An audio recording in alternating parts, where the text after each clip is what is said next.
Thank you very much. Thank you for having me. Thank you for reminding me that my wife will never accept how well I can speak Chinese.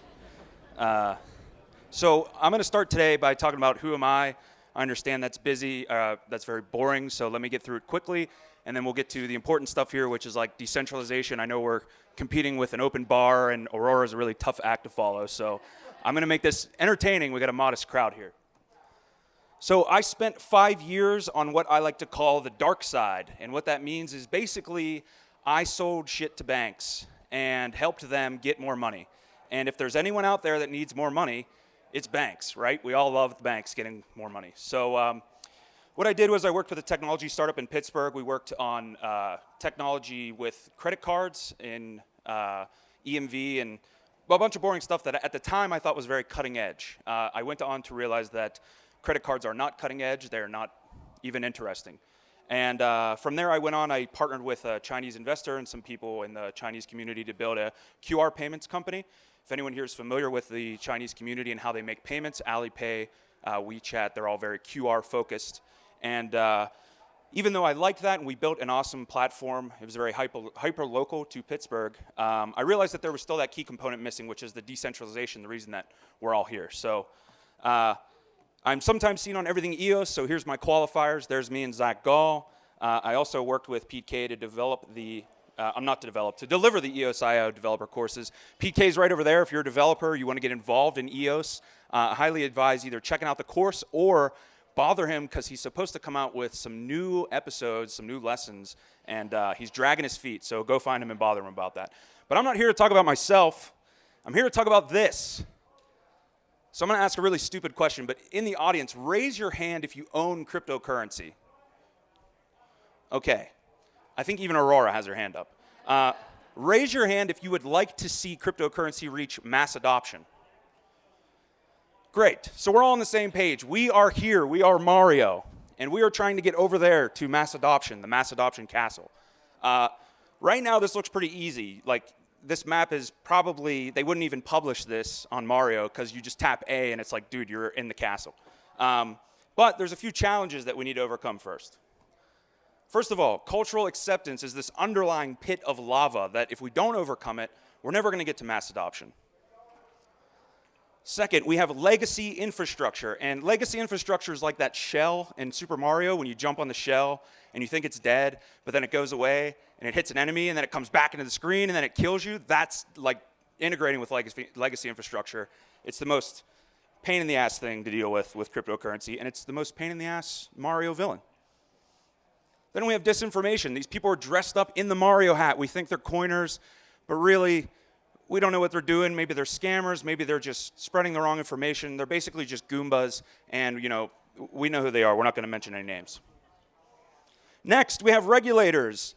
And these regulators come in, and they basically, they've got their finger on the nuclear button. They could come in, and they could destroy everything.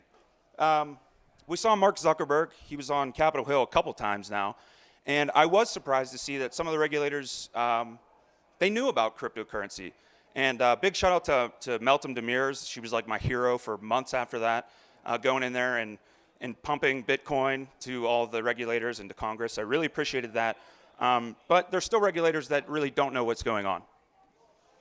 And then last but not least, we've got everybody's favorite. It's the banks, and they're guarding all the coins. It's Bowser's castle. They've got all our money. So this is looking like a challenge. This isn't as easy as just tapping A anymore. So what do we need to do to raise that flag of mass adoption, to get from one side to the other? And I bring up a quote here. This is by my friend Mark Stair. If you're not familiar with Mark, he built TippetBot. We actually worked with him at the San Francisco Hackathon for EOS. He Tippet.io, I told him I'd give him a quick shout out. Basically an easy way to tip your friends on Twitter, on Discord, and Telegram. I almost forgot about Telegram. How could I? So shout out to Mark Stair, but let me just read this quote really quickly. The crypto and EOS community needs to build threads across the chasm so bridges can be built. In old days, someone would bow and arrow a rope across a river and use that as the beginning of the bridge building. And I love this word threads because I don't think we're ever going to just jump. We're never going to just double tap A and get to that mass adoption castle. We need to build these threads, and we need people to die in the lava of cultural acceptance, and we need people to get hit by the shell of legacy systems. But these threads are very important, and today I'm going to talk about one of these threads. But first, I think it's important for us to realize, why is Bowser guarding the castle? And if Bowser's the banks and a lot of third parties, why not only is he guarding the castle, but why are they trying to expand that castle and bring more people in? And they always use this quote, the unbanked. Let's bring in the unbanked.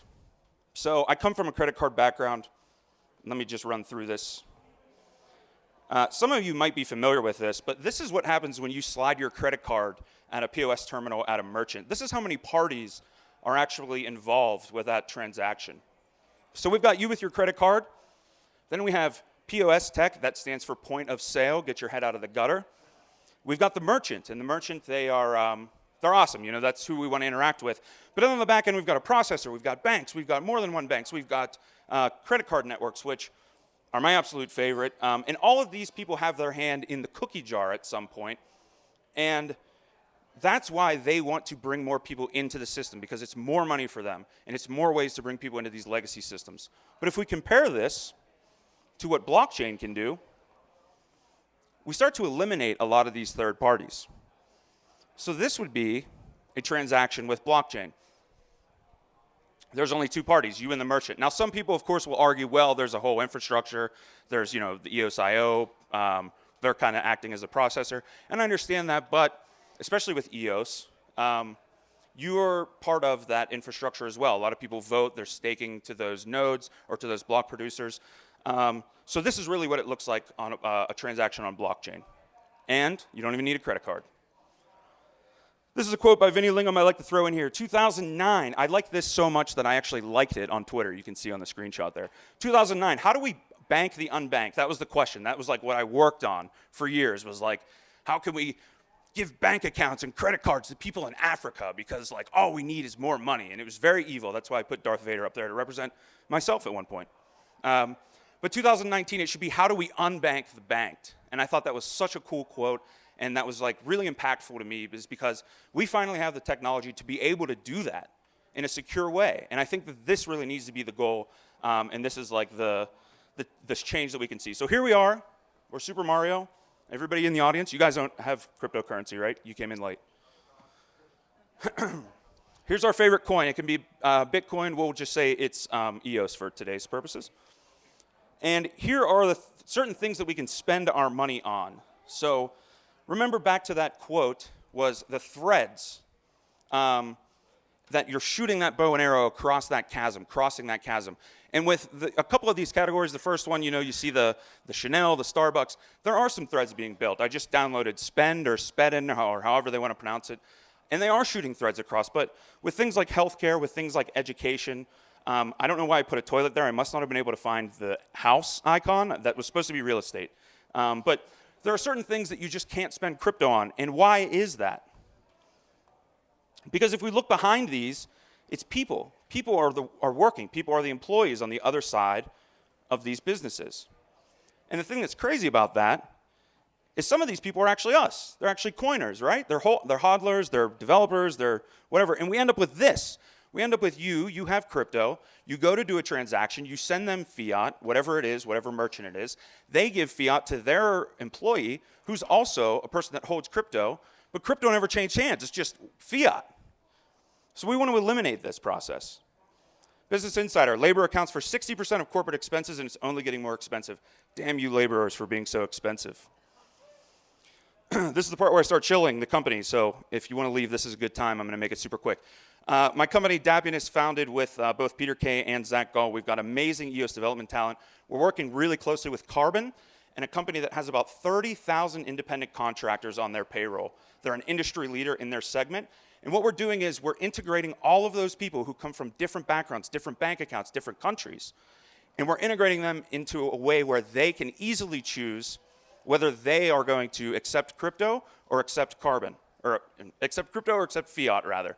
And it's one of those threads that we can shoot across the chasm and hope to be able to build a bridge on top of. It's a hybrid solution, so that we can eventually get rid of that fiat in this process, and we can make the Mario map look like that. So if you're interested, this is all the stuff we do, big time shill. And if you want to get in touch with us, head over to dappiness.io or come up to Peter and I and talk to us. We'll be happy to talk about anything. So thank you.